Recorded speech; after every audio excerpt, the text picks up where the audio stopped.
J'ai reçu des messages de mes abonnés qui me disent que Stell, Monsieur Philippe dit que les diplômes camerounais, sénégalais, ivoiriens, en fait de l'Afrique, ne sont pas reconnus au Canada. Je me suis précipitée, n'est-ce pas, pour écouter cette vidéo. Et ce qu'il en ressort m'étonne venant d'un monsieur comme Philippe. Reste scotché jusqu'à la fin de la vidéo. Je vais t'éclairer par rapport à ce sujet.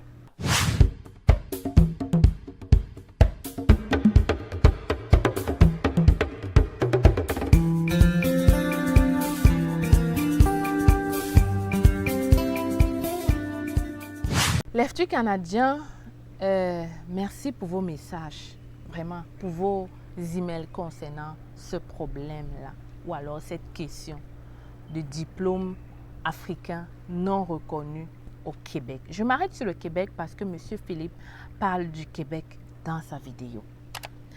Et j'ai écouté la vidéo jusqu'à la fin. Voilà, je vous dis, j'ai écouté la vidéo jusqu'à la fin. Je tiens aussi à rappeler à tous les abonnés de M. Philippe ou des gens qui vont venir me tirer ou écrire en commentaire que je ne suis pas en conflit avec ce monsieur. Monsieur que je respecte vraiment pour tout ce qu'il fait ou a déjà fait. Du moins, je le respecte en tant qu'être humain. Voilà. Et j'ai écouté sa vidéo et voilà. Avant de faire cette vidéo, sachez que j'ai déjà fait une vidéo pareille il y a quelques mois de cela où je disais aux immigrants, je vous montrais la procédure pour avoir votre certification si vous êtes dans un métier réglementé. Monsieur Philippe est tombé dans le piège de beaucoup d'immigrants. Je pense que Monsieur Philippe n'a pas pris le temps de faire des recherches. Il a juste écouté ce que les gens lui ont dit. Ces gens-là qui vivent au Canada et qui refusent de chercher la bonne information. Alors, avant de continuer, je me présente. Pour ceux qui ne me connaissent pas, je suis Stell Diffa. Je vis au Québec depuis 10 ans. 10 ans que je suis au Québec. Je suis arrivée comme étudiante, aujourd'hui résidente permanente. À travers mes vidéos, je permets à plusieurs personnes d'entrer au Canada. Le but, c'est que vous puissiez faire vos procédures vous-même. OK? À part ça, j'offre plusieurs autres services. On a le service d'intégration qui vient de sortir. D'ailleurs, les 10 premiers clients dans ce service auront des rabais. On a aussi les guides qui vous aident à faire vos procédures vous-même. Et on a plusieurs autres choses. Donc, si tu es nouveau, je t'invite vraiment à t'abonner, partager cette vidéo et surtout, aller regarder mes anciennes vidéos qui vont potentiellement t'aider à réaliser ton rêve. Cette vidéo, ce n'est pas pour contredire M. Philippe Simon. Je répète encore que lui et moi, on n'a aucun conflit. D'ailleurs, on ne s'est jamais vu ni parler. Je fais la vidéo pour éclairer mes abonnés, pour qu'ils ne tombent pas dans l'erreur, ou même éclairer les abonnés de M. Philippe qui peut-être vont immigrer ou quoi que ce soit. Alors, je m'arrête sur une phrase que M. Philippe a dit. Et c'est cette phrase-là qui m'a choquée. Ça m'a choquée. Il l'a dit. Et je vais laisser l'extrait ici pour que vous compreniez que c'est sorti vraiment de sa bouche. Je laisse l'extrait. Et on se retrouve juste après. En réalité, au Canada, il y a deux types de métiers. Et c'est ici qu'on va vraiment arriver pour que vous compreniez bien ce qui se passe. Il y a ce qu'on appelle des métiers réglementés. Les métiers réglementés, ce sont les métiers qui touchent à la vie et à la sensibilité, à la santé des Canadiens. Ce sont les métiers d'ingénieurs, les métiers qui ont trait à la santé, donc médecins, infirmiers, sages-femmes, avocats, tous ces métiers-là qui touchent réellement au cœur de la vie des Canadiens sont appelés des métiers réglementés. Et pour les métiers réglementés, je le dis, je le répète, aucun diplôme africain, enfin sauf, parce que je vais vous montrer tout à l'heure, il y a une exception d'un pays, aucun diplôme des autres pays africains n'est reconnu au Canada. Aucun. Absolument aucun. Peu importe l'école que tu as faite au pays. Si tu viens au Canada et que tu dis que tu veux travailler dans l'ordre des ingénieurs avec ton diplôme d'ingénieur du pays, tu vas recommencer l'école à zéro, comme si tu avais eu le bac. Vous entendez ce que je dis? tu vas recommencer à zéro. Maintenant, bien évidemment, il peut y avoir des exceptions, ou si tu parviens à bien négocier, l'école peut peut-être reconnaître que bon, ok, on va peut-être te valider une année et il va te rester 4 ou 5 années de ton cursus. On peut te valider une année et demie. Mais dans le principe, si ton pays n'a pas un accord avec le Canada pour les métiers réglementés, tu recommences, on évalue ce que tu sais faire et dans certains cas, on peut dire que toi, tu recommences à zéro. Tu as eu bac+5 dans ton pays, tu viens au Canada, tu recommences à zéro. Et il y a beaucoup de gens qui ont recommencé à zéro parce qu'ils voulaient obtenir le titre d'ingénieur au Canada. Alors, vous avez écouté, Monsieur Philippe l'a très bien dit, que les diplômes canadiens, là, les diplômes africains, si tu viens du Cameroun avec un diplôme, tu ne peux pas travailler dans un métier réglementé sans repartir à l'école comme si tu venais d'avoir le bac. Non, ça là, c'est là où il y a problème parce que c'est totalement faux. Faux. S'il avait dit que si tu viens avec un diplôme africain, tu vas repartir faire une formation pour une mise à jour, j'aurais dit OK. Mais il dit que si tu viens d'un pays africain, tu vas devoir repartir à l'école comme si tu venais d'avoir le bac. C'est insulter. C'est insulter l'intelligence des gens. C'est insulter l'intelligence des Camerounais. C'est insulter l'intelligence des gens qui sont ici au Canada, qui sont venus avec des diplômes et qui ont réussi à s'intégrer et à travailler dans ces métiers réglementés. Monsieur Philippe, je vis au Québec. Je connais plusieurs docteurs parce que beaucoup pensent que... Je m'arrête sur docteur parce que beaucoup ont dit que les docteurs arrivent au Canada, ils sont taximans. C'est parce que vous voulez être taximan. C'est parce que vous refusez ne serait-ce que de suivre le processus, de chercher la bonne information. J'en connais plusieurs qui sont arrivés du Cameroun avec leur diplôme doctorat en médecine, qui sont arrivés ici et qui sont docteurs au Canada. Oui, je te dis la vérité. Comment ils ont fait, c'est ça que tu dois demander. Et ils ne sont pas repartis en médecine première année. C'est faux. Ils ne sont pas repartis. D'abord, ils ne peuvent pas. Ils ne peuvent pas repartir en médecine première année. Parce que, selon ce que M. Philippe dit, on n'aurait pas de docteur africain au Canada. On n'aurait pas. Et ce n'est pas vrai. Ce n'est pas vrai du tout. J'en connais. J'en connais. Et j'ai même une vague là, mon ami, on a fréquenté ensemble. Je vous avais parlé de mon histoire et de mon ami, de mes amis avec qui on avait fait médecine.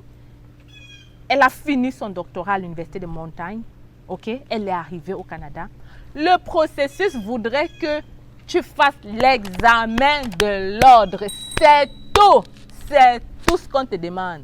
Fais l'examen de l'ordre.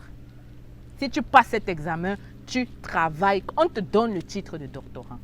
On te donne ce titre. Parce que tu leur auras prouvé sur le papier, sur cet examen, que tu mérites ton doctorat. Alors, pour beaucoup, avant de faire cet examen de l'ordre, vont peut-être travailler comme infirmier le temps d'apprendre. Le temps d'apprendre. Le temps d'apprendre comment ça se passe ici et c'est tout à fait normal. D'autres vont aller faire des formations en DESS, quelque chose. Ensuite, ils vont se préparer pour cet examen et ils vont passer cet examen. Tu as le droit, je crois, de faire l'examen 2 fois ou 3 fois. C'est après cette tentative-là, je ne sais plus. Mais je sais, le problème ici n'est pas de la procédure, c'est quoi le problème, c'est qu'on peut le faire où. Et j'invite les docteurs qui sont arrivés au Canada et qui ont pu travailler comme docteurs ou même dans tout métier réglementé de commenter en dessous de cette vidéo pour aider leurs frères qui vont tomber dans cette mauvaise information. Et ce n'est même pas tout. J'ai pris l'exemple concret des personnes que je connais. Mais pour ceux qui vont dire que je raconte des inepties, je vais aller dans le site du Québec pour te montrer la procédure à suivre pour travailler dans un métier réglementé. Et je vais prendre le cas de l'enseignement. Parce que M. Philippe a dit, après dit qu'il y a les exclusions. Pourquoi parler encore des exclusions quand vous avez dit qu'on ne peut pas travailler? Et vous avez parlé, ça fait déjà beaucoup d'exclusions. J'exclus l'enseignement, j'exclus l'informatique. Et il reste quoi? Il reste quoi? Je vais même laisser l'enseignement parce que vous l'avez exclu. Vous risquez de dire que vous l'aviez dit. Je vais prendre un métier de topographe que vous avez dit qu'il est impossible. Vous avez dit que c'est impossible. Comment quelqu'un qui a été topographe au Cameroun va venir travailler au Canada? Il doit aller refaire la formation comme s'il avait le bac. Et c'est là qu'il y a un problème. Moi, je vais aller dans le site de l'immigration du Québec. Je vais aller dans le site de l'Ordre des topographes du Québec et je vais vous montrer la procédure qu'il faut faire pour avoir cette certification. Et vous pouvez avoir cette certification depuis votre pays, sans même d'avoir mis les pieds au Canada. Pareil pour la certification d'enseignant. Vous faites cette demande depuis votre pays, vous l'obtenez. Si réellement les diplômes n'étaient pas reconnus, vous croyez vraiment qu'on allait vous donner cette certification? Qu'est-ce qu'on entend par certification? Vous croyez vraiment qu'on va vous donner cette reconnaissance des diplômes? Vous croyez vraiment qu'on va vous donner, qu'on va même mettre des trucs en marche pour permettre ça? Je vous invite donc à aller dans le site. Je vais tourner mon téléphone parce que si je dis partez, vous n'allez pas partir. Vous allez venir ici commenter des choses absurdes. Je vais aller avec toi dans le site et je vais te montrer la voie à suivre pour devenir topographe au Canada en étant dans ton pays. Et c'est un métier réglementé. Et je vais revenir après donner mon analyse.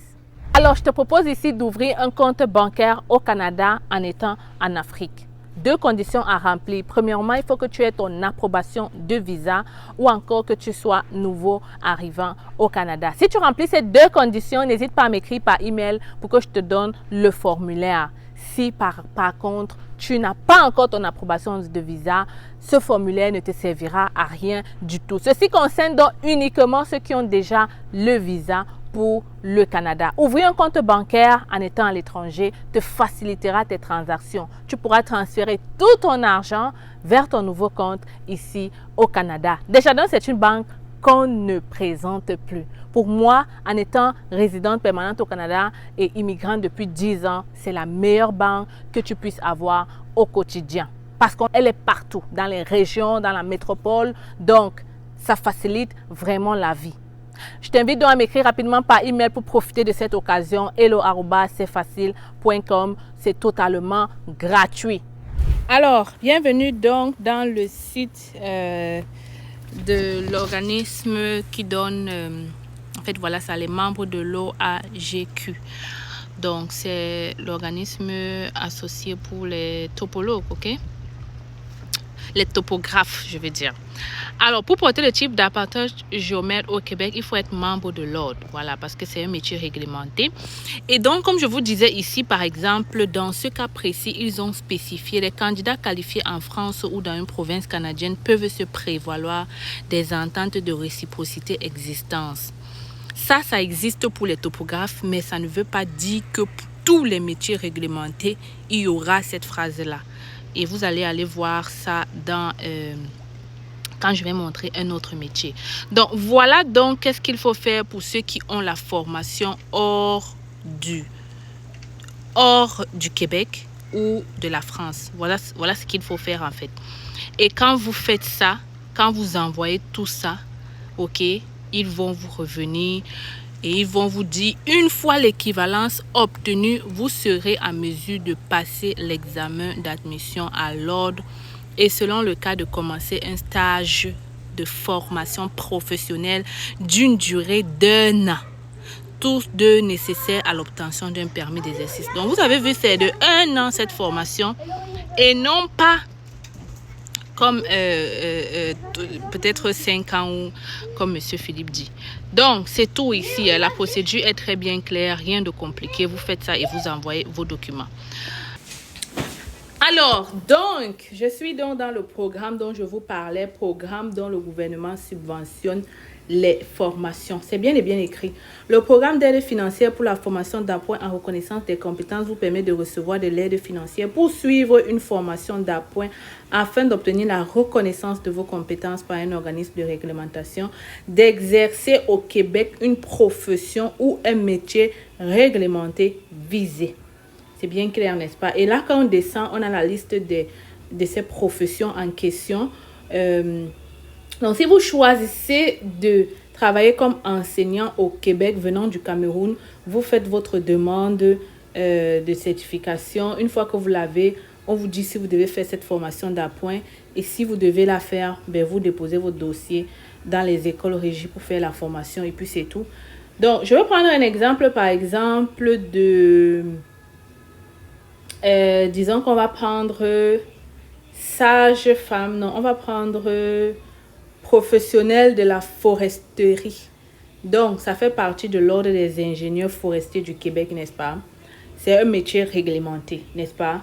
Voyons voir si dans cette profession-là, les Français, justement, sont exemptés ou s'il y a... ils sont exemptés un peu comme le métier qu'on a vu tantôt des topographes. Voyons voir ensemble. Je fais tout devant vous. Et je tape obtenir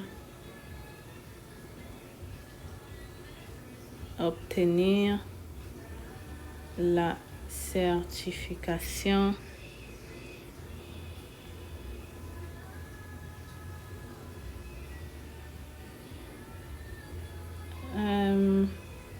voilà, professionnel des sciences forestières.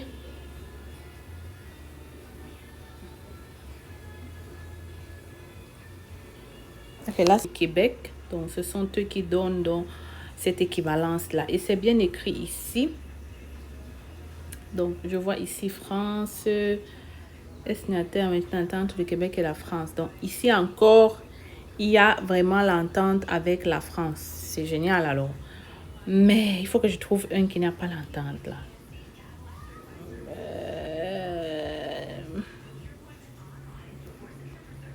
Ok, donc là je vous montre un exemple. J'ai choisi celui d'éducatrice à la petite enfance. Et on va lire ensemble quels sont les... comment accéder à la certification. Donc, c'est bien expliqué ici. Si vous détenez une attestation d'études collégiales en technique d'éducation de l'enfance ou un certificat d'université spécialisé en petite enfance, les pièces relatives à votre expérience de travail en petite enfance sont... Donc, ici, comme vous pouvez le voir, je vous invite à lire.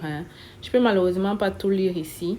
Mais je l'ai fait. On ne spécifie pas que si tu viens de la France, tu n'as pas à faire cette certification comparé aux autres domaines dont nous avons vu. Donc oui, il y a bel et bien des domaines où la France n'a pas besoin de certification. Mais il y en a aussi où la France doit faire la même procédure que les Camerounais. Ok? Mais une chose est claire, on n'a pas besoin de retourner à l'école comme si on venait d'avoir le bac. Donc, je vous invite vraiment à faire des recherches vous-même dans le site du gouvernement du Québec. Là, je suis dans un site français. Vous voyez bien français à l'étranger. Et ici, ils sont clairs. Ils disent conditions générales requises pour exercer. C'est clair, c'est très bien mentionné qu'il faut repartir. Le ministère de l'Éducation pour effectuer une évaluation comparative d'études effectuées au Québec. Donc, il faut, même pour les Français, pour travailler comme éducatrice, faire cette évaluation-là et suivre la procédure. Donc, voilà, je vous ai tout démontré. Je tourne la caméra et on se revoit juste après. Vous l'avez bien vu. Pour devenir topographe dans ce pays-là, ok? La méthode est simple. Tu demandes la certification et ensuite, laissez-moi vous dire que c'est l'organisme qui décide si vous devez repartir à l'école ou pas. Pour certains, on leur donne directement cette certification-là. Pour d'autres, on les oblige à repartir faire ce qu'on appelle formation d'appoint. Et c'est des formations qui durent maxi 1 an, parfois 8 mois. Et c'est des formations subventionnées par le gouvernement du Québec.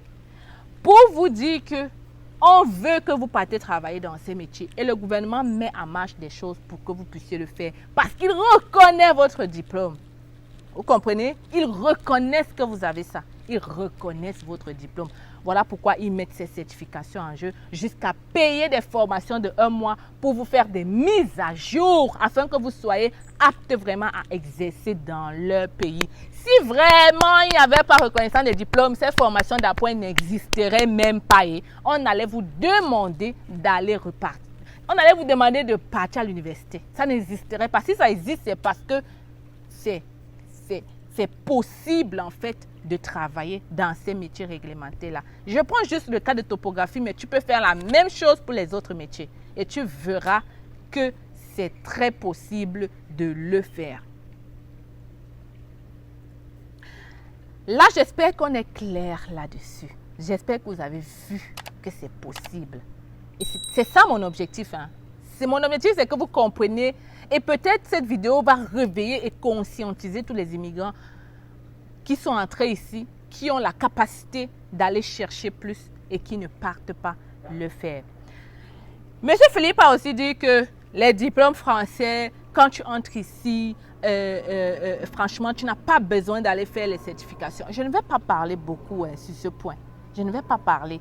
Je vais te laisser ici le site, ok, où les gens s'entraident. Et vous allez voir plein de Français qui expliquent comment est-ce qu'ils ont fait pour travailler dans l'enseignement et comment ils ont dû aussi repartir faire des formations. Ce sont des Français. Ce ne sont pas... ce sont des Français. Vous allez dire que je ne suis personne. Là, ce sont des Français qui ont eu des diplômes français. Monsieur Philippe dit que tous les diplômes français, quand tu arrives, tu peux travailler dans les métiers réglementés. C'est faux encore. C'est faux. Il y en a certains où tu es obligé de repartir par le même processus que tous les Africains. Repartir faire cet examen-là ou encore repartir faire cette formation-là. Si réellement c'était vrai, pourquoi ces Français se retrouvent à aller faire aussi la formation? Si réellement l'entente dont ils parlent permettait juste de revenir et d'aller travailler, même les Français repartent faire les formations. Je laisse l'extrait. Lis attentivement, ce sont leurs commentaires dans le site. Et si tu doutes même que ce commentaire, peut-être je l'ai fabriqué, va toi-même dans chaque organisme, dans chaque... comment on appelle ça? Bref, dans le site là. Quand tu cliques par exemple comment avoir le titre de topographe au Canada, quand tu vas dans le site de l'organisme réglementé à te donner cette certification, tu vas voir quelles sont les conditions à remplir. Et tu vas voir qu'on va dire, est-ce que vous avez un diplôme canadien? On va te mettre la condition. Est-ce que vous avez un diplôme hors du Canada ou hors du Québec? On va te mettre la condition. Tu ne vas pas forcément voir est-ce que vous avez un diplôme hors de la France. Quand il n'y a pas ça, est-ce que vous avez un diplôme hors de la France? Ça veut dire que tous ceux qui ont les diplômes hors du Québec, hors du Canada, on vous met dans le même lot. Vous devez suivre la même procédure. À part si on a dit en bas, est-ce que vous avez un diplôme français? Alors oui, voilà votre procédure spécifique. S'il n'y a pas ça, vous êtes dans le même lot. Je t'invite donc à aller faire les recherches et à voir que dans beaucoup de ces formations réglementées, vous êtes dans le même lot avec les Français. Voilà, c'est tout. Hein? Je passe maintenant au troisième point. Monsieur Philippe a dit qu'au Canada, on ne reconnaît pas... Oh, voilà, il a dit qu'au Canada, on est plus dans la reconnaissance. On est plus dans le... Comment il appelait ça? Dans ton CV, on ne regarde pas tes diplômes, on regarde ce que tu sais faire. On regarde ce que tu sais faire. Je m'arrête là. Je m'arrête là et je réfléchis parce que j'ai envie de vous trouver les bons mots pour vous expliquer que cette phrase aussi a des limites. Cette phrase a des limites. Et s'il y a quelqu'un qui travaille en ressources humaines dans ce pays, je vous invite à expliquer le processus de recrutement. Parce que pour te recruter, premièrement, il y a des critères de base. Il y a des critères de base. Surtout que M. Philippe a encore pris l'exemple d'un gestionnaire de projet. Non, mais quand même, il y a des métiers où peut-être on ne va pas regarder ton diplôme, on va regarder ta compétence, mais des métiers comme gestionnaire de projet, des métiers de direction, là, mon cher, on va regarder ton diplôme même si tu as tout ce qu'il faut. Et si ce n'est pas le diplôme même que tu as, on va regarder certes tes expériences, par exemple, je prends l'exemple. Quelqu'un a un DEC, un diplôme d'études secondaires, et il a 10 années d'expérience parce qu'il est entré dans une entreprise Il a eu le temps de progresser parce qu'il était ancien dans l'entreprise. On le laissait progresser. Il a géré des équipes et tout. Donc, il met dans son CV 5 ans de gestion de projet. OK? Laissez-moi vous dire que si ce monsieur quitte cet employeur-là et qu'il recherche un autre employeur, s'il n'a pas de certification, il sera difficile de l'embaucher, même s'il a l'expérience. Ça, c'est de 1. De 2, je vais te prendre un autre exemple. Moi, j'ai un DEC en comptabilité. C'est mon domaine. J'ai déjà travaillé dans les cabinets, dans les entreprises. Ce que je vous dis ici, c'est du concret. J'ai un DEC en comptabilité. DEC, c'est des formations professionnelles de 3 ans en comptabilité. Ça veut dire qu'on te montre la comptabilité depuis la première année et tu pratiques vraiment dans les applications. Tu pratiques vraiment la comptabilité. Quelqu'un qui a un baccalauréat en comptabilité à l'université, ça veut dire qu'il a fait un diplôme d'études secondaires générales. Il est allé s'inscrire en comptabilité à l'université. De vous à moi, celui qui a le DEC en comptabilité est plus compétent, n'est-ce pas, que celui qui a le baccalauréat. Mais laissez-moi vous dire que s'il partent demander de l'emploi quelque part, celui qui a le baccalauréat sera mieux payé que celui qui a le DEC. Et si ce que M. Philippe dit est vrai, ça veut dire que puisque celui-ci est plus compétent et qu'il a un savoir-faire plus élevé, on lui donnera plus que celui qui a le bac. Sachez donc aussi qu'au Canada, il y a un summum que tu peux atteindre en fonction de ton diplôme.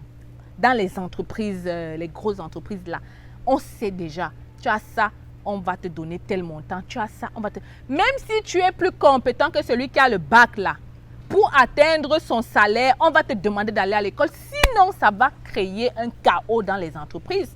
Personne ne va plus vouloir aller à l'école. Vous comprenez le sens? On va t'exiger d'aller chercher soit des certifications. Et je vous demande de vraiment, dites la vérité en commentaire. Vous n'avez jamais vécu dans une entreprise que toi, tu as un bas diplôme, mais tu as tellement d'expérience et tu es plus compétent que celui qui a un haut diplôme, mais tu n'atteins jamais son salaire. Et on ne te donne jamais les postes de gestion comme lui. On te laisse toujours là où tu es. Tout simplement pour vous dire que le diplôme aussi au Canada a sa valeur. Et tu ne peux pas te présenter là, comme j'ai dit dans les entreprises, il y a un summum. On dit catégorie A, B, C, on dit que celui qui a le bac, il va toucher 55 000. Toi, tu as le DEC, tu ne toucheras jamais 55 000 comme celui qui a le bac, même si tu as plusieurs années d'expérience. Tu vas négocier ton salaire jusqu'au moment où tu vas te rendre compte qu'il faut peut-être que tu repartes à l'école. C'est pour ça que vous allez voir des gens, ils sont déjà dans les postes de direction, les postes quand même bien, mais ils repartent chercher des certifications ceci, certification cela, diplôme de ceci, parce que ça va leur donner plus dans l'entreprise, que ce soit en termes de salaire, mais aussi en termes de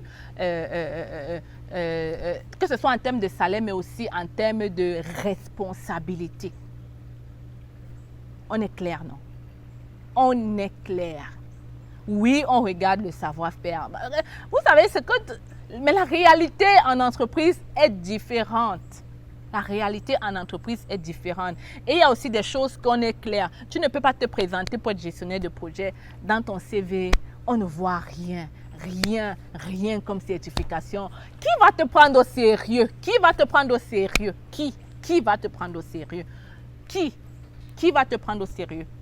Peut-être en Amérique ou au Canada, comme vous voyez. C'est pour ça, ce n'est pas peut-être qu'il faut avoir une maîtrise en ceci, mais au moins, il faut des certifications. Il faut des petits trucs que tu vas toujours aller mettre. Il faut des petites formations que tu fais ça et là pour mettre dans ton CV, pour valoir ce que tu vaux.